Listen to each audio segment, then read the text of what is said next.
Capítulo 4. La huida.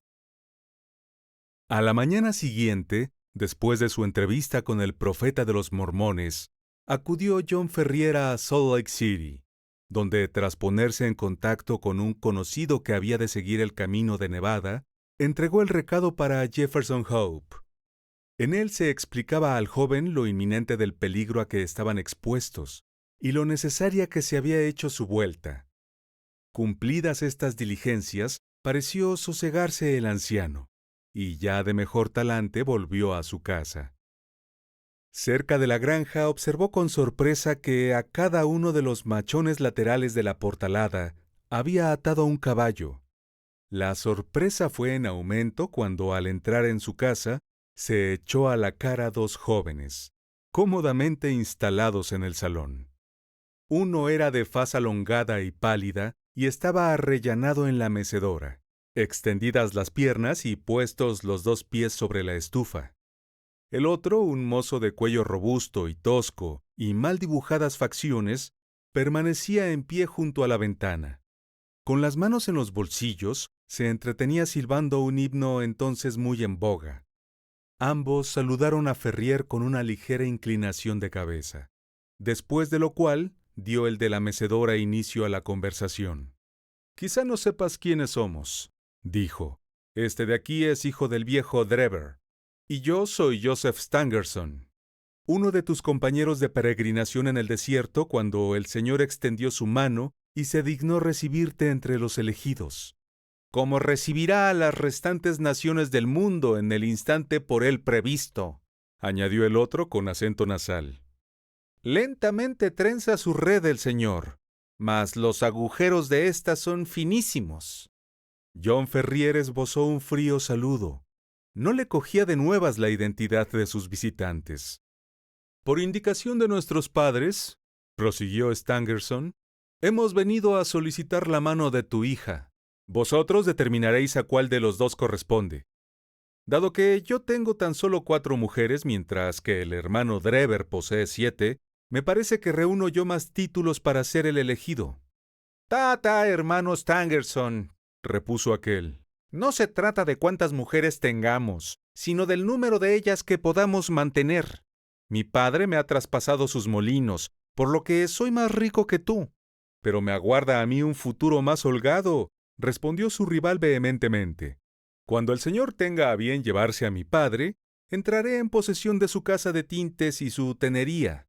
Además, soy mayor que tú, y por lo mismo estoy más alto en la jerarquía de la iglesia». «A la chica toca decidir la última palabra», replicó el joven Drever mientras sonreía a la propia imagen reflejada en el vidrio de la ventana. «Que sea ella quien decida». Durante todo el diálogo había permanecido John Ferrier en el umbral dándose a los demonios y casi tentado a descargar su fusta sobre las espaldas de los visitantes. «Un momento», dijo al fin acercándose a ellos. «Cuando mi hija os convoque, podréis venir, pero hasta entonces no quiero ver vuestras caras por aquí». Los dos jóvenes mormones le dirigieron una mirada de estupefacción. A sus ojos, el forcejeo por la mano de la hija suponía un máximo homenaje, no menos honroso para ésta que para el padre. «Hay 2 caminos que conducen fuera de la habitación», gritó Ferrier. «La puerta y la ventana.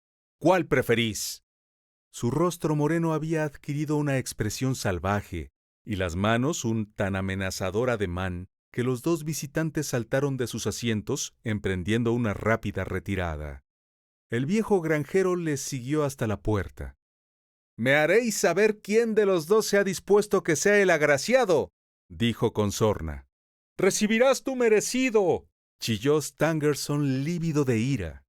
«Has desafiado al profeta y al consejo de los 4. Materia tienes de arrepentimiento para el resto de tus días». «El Señor asentará sobre ti su pesada mano», exclamó a su vez el joven Drever. «Por él serás fulminado». «Si ha de ser así, comencemos ya», dijo Ferrier furioso, y se hubiera precipitado escaleras arriba en busca de su escopeta, a no sujetarlo Lucy por un brazo para impedir los efectos de su furia. Antes de que pudiera desasirse, el estrépito de unas uñas de caballo sobre el camino medía ya la distancia que habían puesto por medio sus enemigos. «Mequetrefes hipócritas», exclamó enjugándose el sudor de la frente. «Prefiero verte en la tumba, niña, antes que esposa de cualquiera de ellos». «Yo también, padre», repuso ella vehementemente. «Pero Jefferson estará pronto de vuelta con nosotros». «Sí, poco ha de tardar. Cuanto menos mejor, pues no sabemos qué otras sorpresas nos aguardan».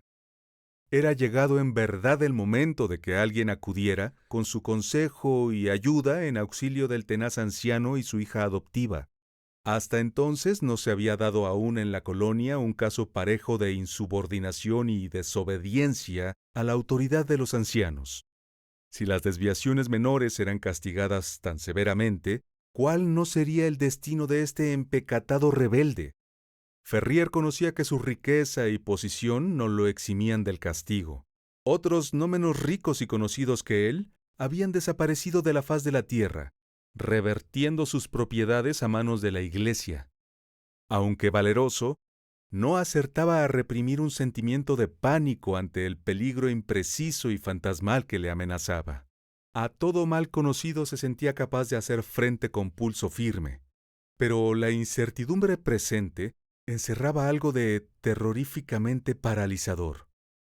Recató aún así su miedo a la hija, afectando echar a barato lo acontecido, lo que no fue obstáculo, sin embargo, para que ella, con la sagacidad que infunde el amor, percibiera claramente la preocupación de que era presa el anciano. Suponía éste que, mediante una señal u otra, le haría Young patente el disgusto hacia su conducta, y no andaba errado, aunque el anuncio llegó de forma inesperada. A la mañana siguiente, al despertarse, encontró para su sorpresa un pequeño rectángulo de papel prendido a la colcha, a la altura del pecho, y en él, escritas con letra enérgica y desmañada, estas palabras: 29 días restan para que enmiendes. Y entonces, ese vago peligro que parecía insinuarse tras los puntos suspensivos era mucho más temible que cualquier amenaza concreta.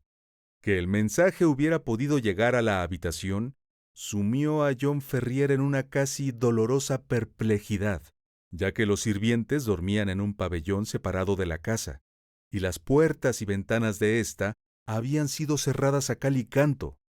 Se deshizo del papel y ocultó lo ocurrido a su hija, aunque el incidente no pudo por menos de producirle una mortal angustia. Esos 29 días representaban sin duda lo sobrante del mes concedido por Young. ¿Qué valían la fuerza o el coraje contra un enemigo dotado de tan misteriosas facultades? La mano que había prendido el alfiler hubiese podido empujarlo hasta el centro de su corazón, sin que él llegara nunca a conocer la identidad de quien le causaba la muerte. Mayor fue aún su conmoción a la mañana siguiente. Se había sentado para tomar el desayuno cuando Lucy dejó escapar un gesto de sorpresa al tiempo que señalaba el techo de la habitación. En su mitad, en torpes caracteres, se leía, escrito probablemente con la negra punta de un tizón, el número 28. Nada significaba esta cifra para la hija, y Ferrier prefirió no sacarla de su ignorancia. Aquella noche, armado de una escopeta, montó guardia alrededor de la casa. No vio ni oyó cosa alguna, y sin embargo, al clarear, los largos trazos del número 27 cruzaban la hoja exterior de la puerta principal.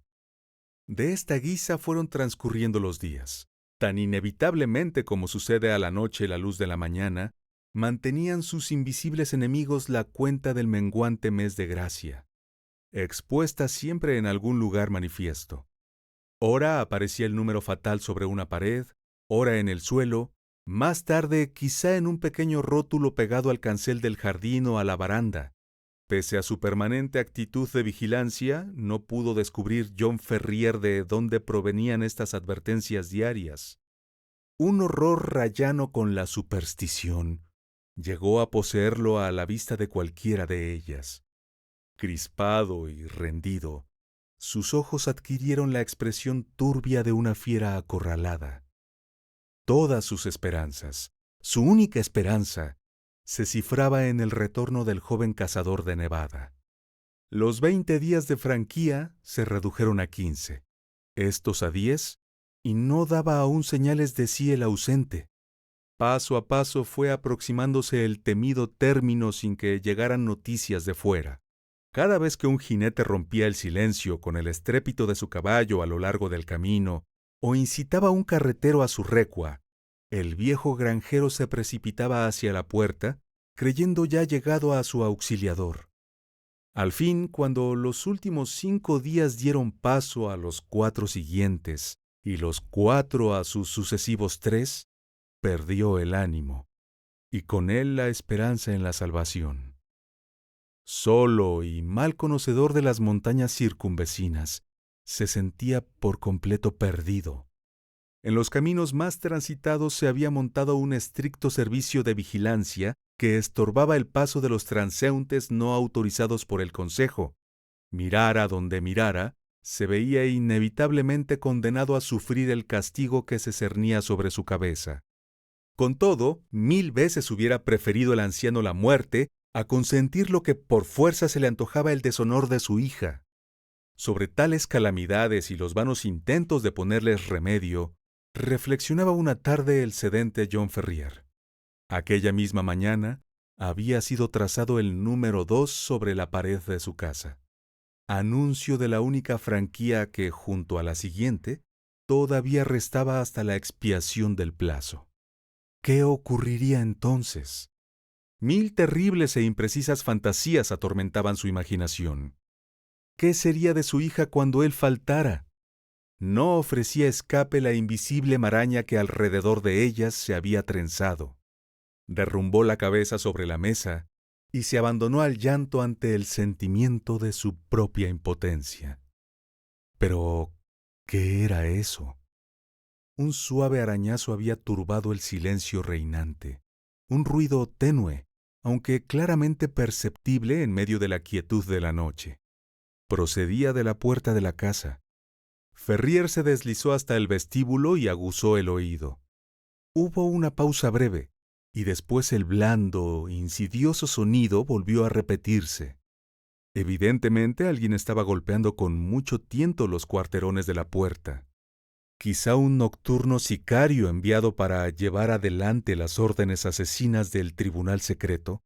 ¿O acaso el agente encargado de grabar el anuncio del último día de gracia?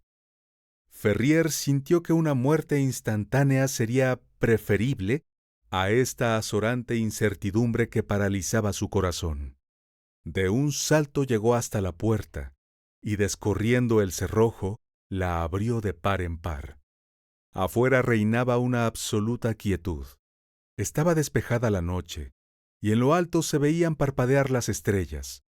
Ante los ojos del granjero se extendía el pequeño jardín frontero, ceñido por la cerca y la portalada.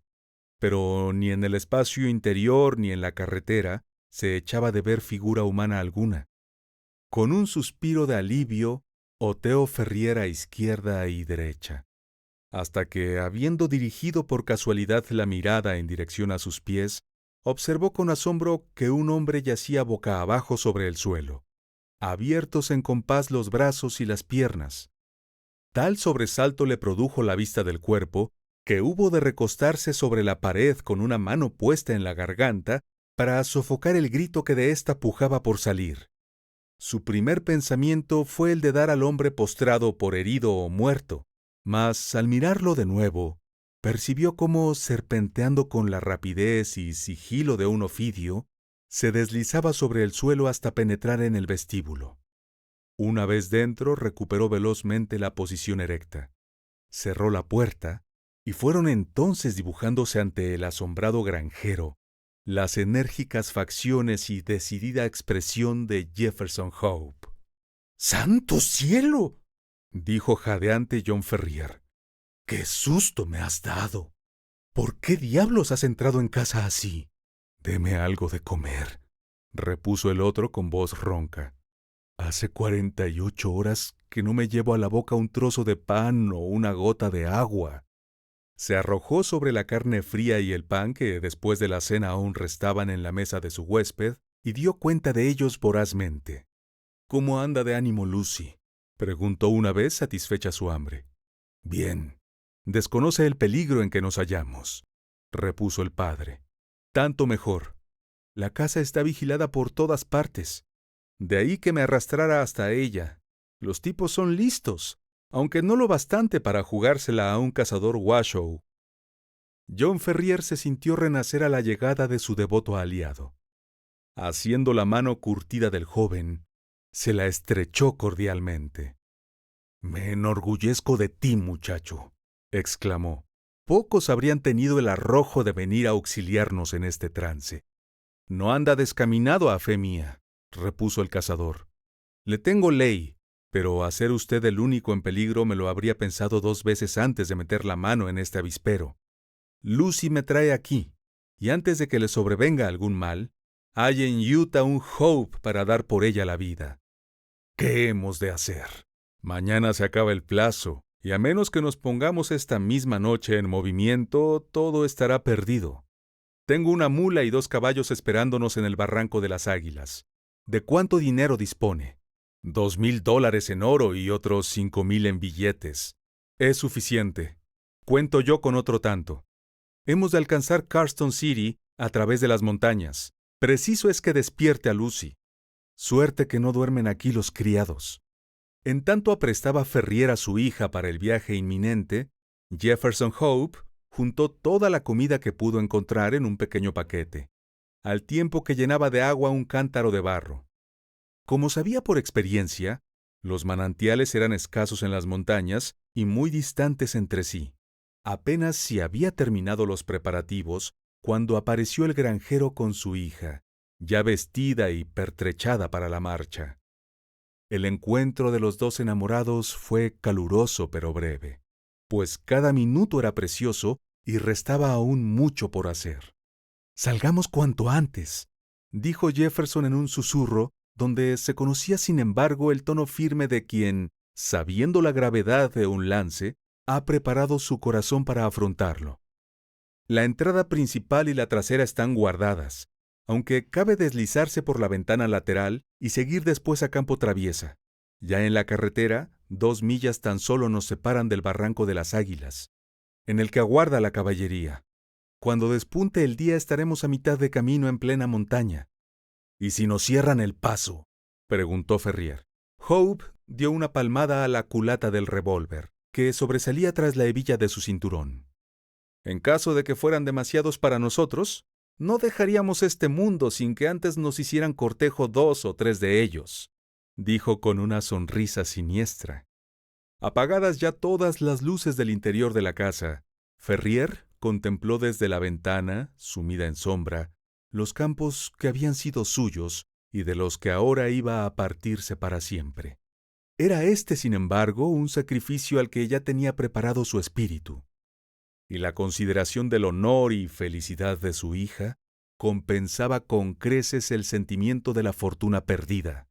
Reinaba tal paz en las vastas mieses y en torno a los susurrantes árboles que nadie hubiese acertado a sospechar el negro revoloteo de la muerte. Sin embargo, la palidez de rostro y rígida expresión del cazador indicaban a las claras que en su trayecto hasta la casa no habían sido pocos los signos fatales por él advertidos. John Ferrier llevaba consigo el talego con el oro y los billetes. Jefferson Hope las escasas provisiones y el agua, mientras Lucy, en un pequeño atadijo, había hecho acopio de algunas de sus prendas más queridas. Tras abrir la ventana con todo el cuidado que las circunstancias exigían, aguardaron a que una nube ocultara la faz de la luna, aprovechando ese instante para descolgarse, uno a uno, al diminuto jardín. Con el aliento retenido y rasantes al suelo, ganaron al poco el seto limítrofe, de cuyo abrigo no se separó la comitiva hasta llegar a un vano abierto a los campos cultivados. Apenas lo habían alcanzado cuando el joven retuvo a sus acompañantes, empujándoles de nuevo hacia la sombra, en la que permanecieron temblorosos y en silencio. Por ventura la vida en las praderas había dotado a Jefferson Hope de un oído de lince. Un segundo después de su repliegue, Rasgó el aire el melancólico y casi inmediato aullido de un búho, contestado al punto por otro idéntico pocos pasos más allá. En ese instante emergió del vano la silueta fantasmal de un hombre. Repitió éste la lastimera señal, y a su conjunto salió de la sombra una segunda figura humana. «Mañana a medianoche», dijo el primero, quien parecía ser de los dos el investido de mayor autoridad, «cuando el chotacabras grite 3 veces». «Bien», repuso el segundo, «¿he de pasar el mensaje al hermano Drever?» «Que él lo reciba y tras él los siguientes». 9-7, 7-5, repitió su compañero, y ambas siluetas partieron rápidas en distintas direcciones. Las palabras finales recataban evidentemente una seña y su correspondiente contraseña. Apenas desvanecidos en la distancia los pasos de los conspiradores, Jefferson Hope se puso en pie y después de aprestar a sus compañeros a través del vano, inició una rápida marcha por mitad de las mieses, sosteniendo y casi llevando en vilo a la joven cada vez que ésta sentía flaquear sus fuerzas. «¡Deprisa, deprisa!», jadeaba de cuando en cuando. «Estamos cruzando la línea de centinelas. Todo depende de la velocidad a la que avancemos. ¡Deprisa, digo!». Ya en la carretera cubrieron terreno con mayor presteza. Solo una vez se cruzaron con otro caminante, mas tuvieron ocasión de deslizarse en un campo vecino y pasar así inadvertidos. Antes de alcanzar la ciudad, el cazador enfiló un sendero lateral y accidentado que conducía a las montañas. El desigual perfil de los picos rocosos se insinuó de pronto en la noche. El angosto desfiladero que entre ellos se abría no era otro que el barranco de las Águilas, donde permanecían a la espera los caballos. Guiado de un instinto infalible, Jefferson Hope siguió su rumbo a través de las peñas y a lo largo del lecho seco de un río hasta dar con una retirada quiebra, oculta por rocas. Allí estaban amarrados los fieles cuadrúpedos. La muchacha fue instalada sobre la mula y el viejo ferrier montó con el talego en uno de los caballos, mientras Jefferson Hope guiaba al restante por el difícil y escabroso camino. Solo para quien estuviera hecho a las manifestaciones más extremas de la naturaleza, podía resultar aquella ruta llevadera.